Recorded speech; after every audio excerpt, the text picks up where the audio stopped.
Bom, então nós vamos começar a ver o desenho da nossa pele, como que é a formação dela.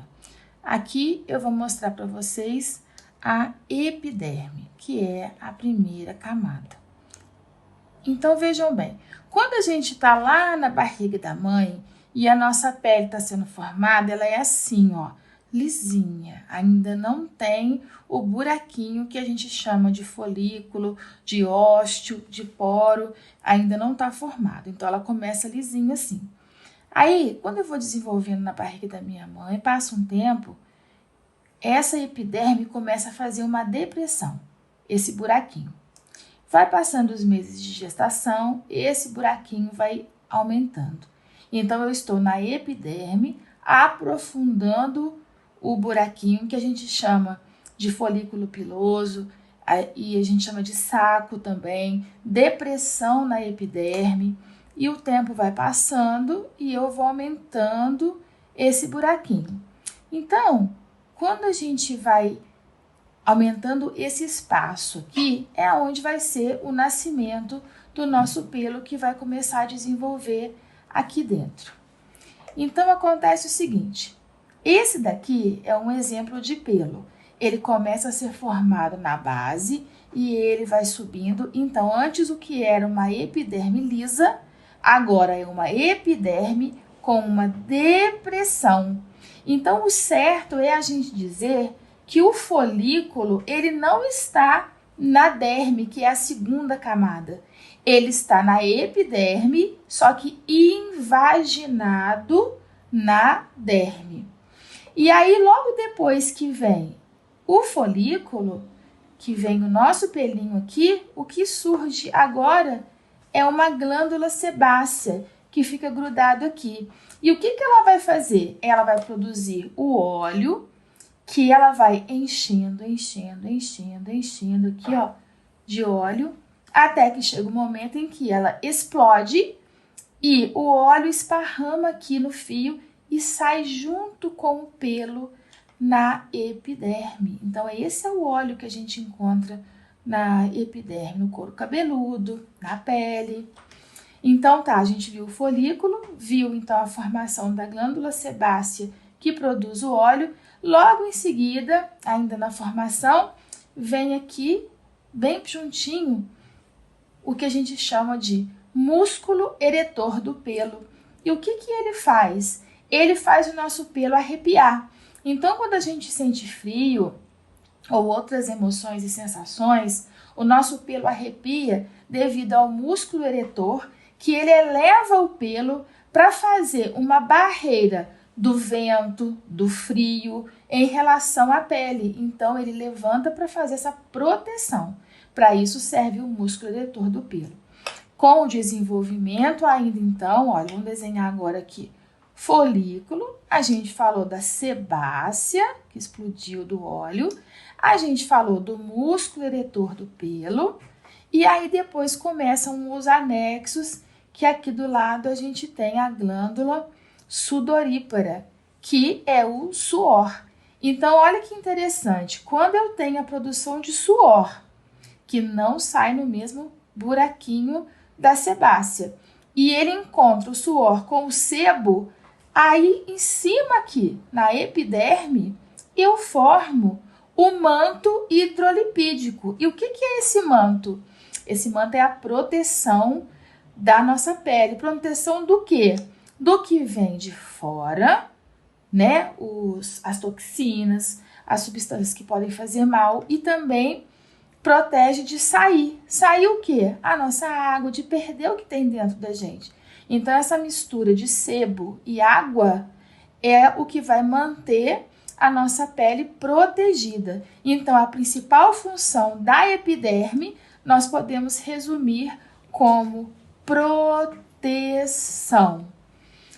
E essa proteção é saudável e é bom que ela exista, só que ela não pode ser em excesso, porque se eu tiver muito sebo aqui e ela explodir muito e levar o óleo para cá, eu vou produzir muito óleo nessa região e é o que a gente chama do couro cabeludo oleoso, pele oleosa, sobrancelha oleosa. E quando eu tenho esse excesso de sebo, o meu folículo entende assim: eu estou tampado, eu estou sujo, e como ele não fica confortável na sujeira, ele produz ainda mais óleo para poder se defender. E com este excesso de proliferação de bactérias, de fungos, de sebo, aqui então fica uma camada tão espessa de gordura e de sujeira que acaba virando muitas vezes a caspa. Ou então a dermatite seborreica, os problemas que nós vamos conhecer que podem interferir no crescimento da sobrancelha, na queda da sobrancelha. Muitas vezes não é um problema externo, ele é interno, às vezes é não higienização. E é por isso que quando a gente vai trabalhar, a gente precisa pegar a escovinha, fazer a higienização na nossa pele, esfregando ali na sobrancelha, sim, com os produtos certos para essa pele, porque aí eu vou conseguir tirar o excesso do manto hidrolipídico, do sebo, para que eu consiga penetrar o ativo para o crescimento do pelo. Quando o ativo encosta na primeira camada, que é a epiderme, a gente chama então de penetração. Eu penetrei ali o ativo. Quando ele entra já para a parte da derme, que é a segunda camada, a gente chama então de permeação. Vou escrever para vocês aqui, ó. Agora, permeação. E aqui, penetração. E agora, quando esse ativo passou, penetrou, fez a permeação e ele foi agora para a corrente sanguínea, significa então que o organismo absorveu o produto e agora ele foi para a corrente sanguínea. Por isso a gente tem que ter cuidado com o que a gente coloca, porque não é simplesmente um produto qualquer. Dependendo do ativo, olha, eu chego na circulação sanguínea. Então, muita atenção com o que eu vou usar. E aí vamos partir de um princípio básico que é interessante. Quando eu vou pegar um produto de limpeza e vou limpar a superfície da pele, que é a epiderme aqui, eu não posso, por exemplo, como é de costume a gente vê pela internet, a utilização de shampoo Johnson, porque tudo no nosso organismo tem o famoso pH, que é o fator hidrogiônico daquela região. É para saber se ele é ácido, se ele é alcalino. Então, para conhecimento de vocês, quando a gente está falando em sobrancelha, é bom que vocês saibam que ela tem mais ou menos 4,5 de pH na escala de quando a gente estuda esse pH. Quando eu uso o sabonete Johnson, ele, por exemplo, o pH é 7. Então, deixa eu só fazer um desenho aqui, ó. 0, vai até 14 a escala de pH. O 7 está aqui no meio. E olha onde que está a nossa sobrancelha. Aqui. Quando eu ando para cá, falando de forma resumida, eu estou ressecando a pele. Estou abrindo o cutícula do cabelo também. Quando eu ando para cá, tá fechando. Se eu tô no 4, que é a sobrancelha, e eu lavo com o Johnson, que é 7, olha quantos números eu ando e resseco e prejudico essa região. Então, não justifica agora que a gente tenha esse conhecimento que qualquer sabão seja usado. Granado de bebê, Johnson, por quê? Eles são para bebê. E por quê? Porque o 7, que é o neutro, é o mesmo pH da lágrima do bebê. Então, quando o shampoo desce no olhinho da criança, não vai arder protegendo o globo ocular. Então, a função do Johnson é essa, é para cuidar do olhinho do neném. Agora, para a sobrancelha, por que existem tantos produtos, tantas variedades focados para isso? Porque ele vai respeitar a propriedade, o lugar aonde está sendo colocado. Então, o produto para a sobrancelha, ele vai ter entre 4,5 e 5 pH. E toda vez que a gente respeita o número do pH, mais a gente consegue um tratamento de qualidade. Então, agora, não mais usar qualquer produto, e sim uma linha específica. E aí, falando ainda dessa formação da pele, né, que a gente viu que era retinha, que fez a depressão e tal. E quando tá pronto, Elaine, esse folículo aqui, na 21ª ou 22ª semana de gestação na barriga da nossa mãe, os nossos folículos, que é onde sai o pelinho, eles estão formados. E aí vem uma informação muito importante. Se é na barriga da nossa mãe que os nossos folículos estão feitos, prontinhos aqui, ó, estou fazendo como se fosse um couro cabeludo, está formado, significa que o número de cabelinhos que eu vou ter na sobrancelha, no cabelo, no corpo, é definido geneticamente. Isso significa que se uma pessoa tem uma sobrancelha curta, eu jamais vou estimular a cauda dela aqui se ela não tem os folículos ali, porque eles não serão criados, eu não consigo fazer isso artificial, assim, fazer crescer e aparecer folículos numa região onde não tem. Então a gente chama disso que é o quê? Uma situação de pelos constituinte, ou seja, foi constituído na barriga da mãe e eu não consigo interferir nisso. E qual que é a importância de toda essa explicação? Que a reconstrução de sobrancelha não é para todo mundo. Eu preciso verificar se há folículos naquela região vazios, onde eu possa fazer o estímulo. Se for vazio por constitucional, pela barriga da mãe onde foi formado, eu não consigo estimular. Também não consigo quando eu tiver uma cicatriz, vou fazer aqui, ó, da sobrancelha, e aí eu cortei aqui e agora eu costurei. Essa região que eu costurei, agora aqui os folículos se perderam porque a parte ficou enrijecida e aqui então também eu não consigo criar novos folículos. Então não adianta qualquer tipo de estímulo aqui para poder fazer esse pelo crescer. E aí durante o curso nós vamos ver outras situações onde é possível reconstruir, onde não é possível reconstruir e a importância da gente estar utilizando os produtos específicos para a região para começar o nosso processo. E antes que você pense como que a gente vai ver se há folículo naquela região para o crescimento, eu vou mostrar para vocês também que nós vamos usar o tricoscópio, que é um instrumento do capilar que a gente trouxe para a sobrancelha, que ele vai conseguir olhar de pertinho se há ali os buraquinhos. Se não houver, não há necessidade e não tem como recuperar. Agora, se eu olhei, observei que tem os folículos, então eu posso dizer a essa cliente, há muita chance de recuperação sim, mas a gente tem que sempre alinhar a expectativa com a cliente para que ela não fique esperando grandes resultados e às vezes o resultado é menor. A gente vai acompanhar dizendo que a gente está sempre fazendo o melhor, que é o que a gente vai fazer, e toda sessão eu vou tirar foto com o tricoscópio para ir mostrando para ela de sessão em sessão a recuperação, porque a recuperação ela vem com os pelinhos tão fininhos no começo que em casa ela pode olhar e falar não está crescendo, mas com a foto do seu tricoscópio você vai ser capaz de mostrar para ela a evolução de cada semana naquele tratamento.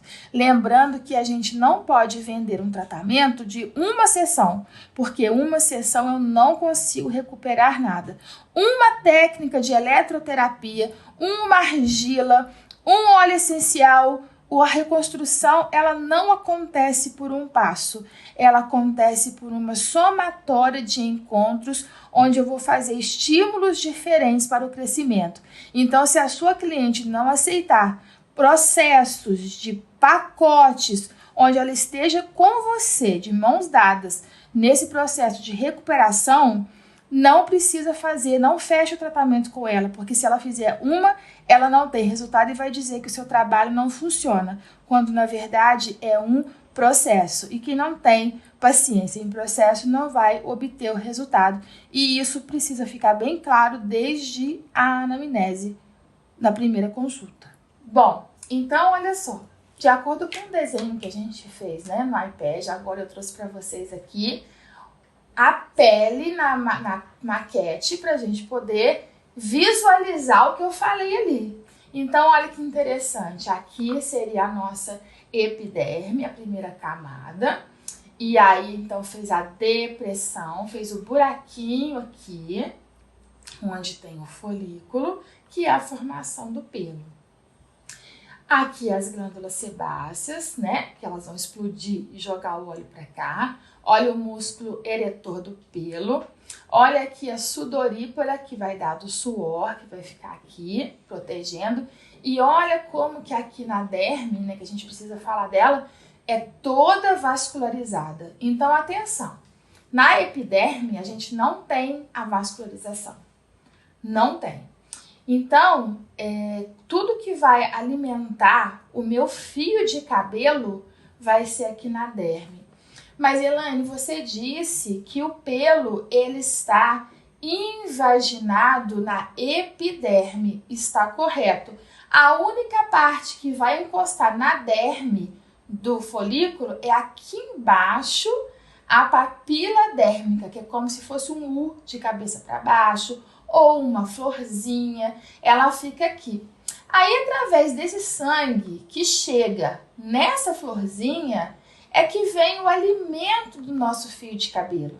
Então, quando você se alimenta bem com os nutrientes, vitamina B12, vitamina D, tudo que você precisa vem na corrente sanguínea, daqui para a papila dérmica joga para o pelo e ele se desenvolve bem. Se a gente vê isso, o que eu posso concluir? Que se você não tem essa alimentação saudável e não tem as vitaminas, os suplementos, o seu sangue ele é pobre em nutriente. E se ele é pobre, eu não tenho como nutrir a papila e a papila não tem um alimento saudável para o pelo. Então, olha que interessante. Como que eu posso pegar qualquer produto para passar a minha sobrancelha para o crescimento se muitas vezes ela está caindo por falta de nutriente? Então, nesse caso, não vai adiantar o estímulo externo. Eu preciso de um estímulo interno que vem através de suplementos, né, que a gente vai tomar, que a gente vai beber para ir na corrente sanguínea e alimentar. Então, muitas vezes, na recuperação da sobrancelha, são estímulos internos, que é esse aqui, e estímulos externos que a gente vai aprender em várias técnicas aqui no nosso curso. Então, quando a gente está falando, a gente falou aqui bem da epiderme, lembrando o seguinte, fica bem claro isso, olha, nesse começo aqui, que é o primeiro, é aquela parte da camada córnea, é a primeira camadinha da pele, quando a gente descasca do sol, aquela que a gente chama de a camada morta. Ali que a gente vai fazer, olha, uma esfoliação nessa parte, para a gente poder penetrar aqui. Na verdade, na parte da epiderme, a gente tem 5 camadas e começa aqui na basal, uma delas, e vai subindo para a camada córnea. Isso acontece, gente, no período aí de cicatrização de 21 a 28 dias. Na pele de cada um funciona de um jeito. E aí vai subindo, subindo e recomeça isso. Sai a camada morta e recomeça isso toda vez. Então, essa é a renovação celular. Então, aqui, ó, é a basal, são as células bebês.